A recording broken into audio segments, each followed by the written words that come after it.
नमस्कार, बहुत स्वागत है। उत्तर प्रदेश की खबरों से मैं आपको रोज अपडेट करता हूं। मेरा नाम राहुल सौमित्र है और आज एक ऐसी खबर की बात जो 2024 के लोकसभा चुनाव को लेकर तैयारी की है, रणनीति की है। बसपा यानी बहुजन समाज पार्टी ने आज 12 मॉल एवेन्यू पर एक बैठक बुलाई और इस बैठक में अपने जो सीनियर नेताओं को ये निर्देश दिया है कि आने वाला 2024 का लोकसभा चुनाव कैसे उन्हें लड़ना है। हालांकि अभी नजर रखने को कहा है, लेकिन फौरी तौर पर निर्देश दिया है कि आप किन किन प्रत्याशियों को, कैसे प्रत्याशियों को ढूंढें। जो हमारे सोर्सेस कहते हैं कि इस बार क्लियर कट कहा गया है कि जिताऊ उम्मीदवारों पर दांव लगाइए। बसपा की आज की बैठक में कहा गया है कि जिताऊ उम्मीदवारों पर दांव लगाइए।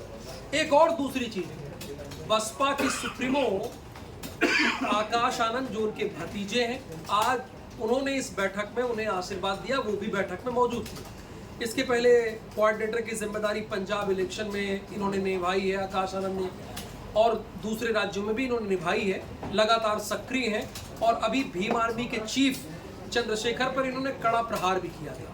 तो यानी अब ये नजर आ रहा है कि बसपा की जो राष्ट्रीय अध्यक्ष हैं मायावती, वो अपने वारिस को देख ली हैं। उनके बाद कौन बसपा को संभालेगा वो लगभग क्लियर होता जा रहा है, ये नजर आ रहा है।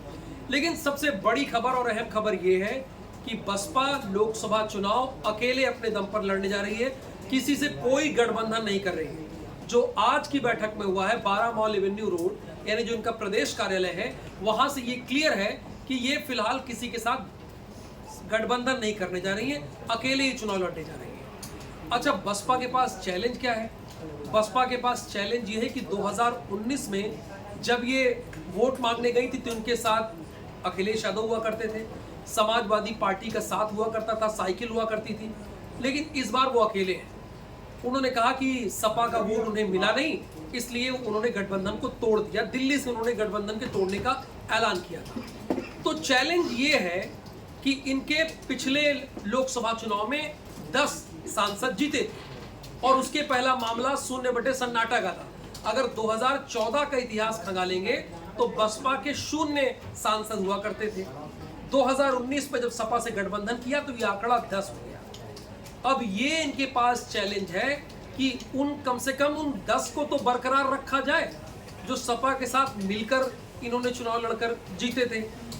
वरना जो ये जनता के सामने इन्होंने ये बात कही थी कि सपा के वोट मिले नहीं, सपा को बसपा के वोट मिल गए, ये गलत हो जाएगा। और एक बार ये लग जाएगा कि बसपा जो है वोट परस्ती वाली पार्टी है, दूसरे का वोट लेना जानती है लेकिन अपने फायदे के लिए गठबंधन तोड़ देती है।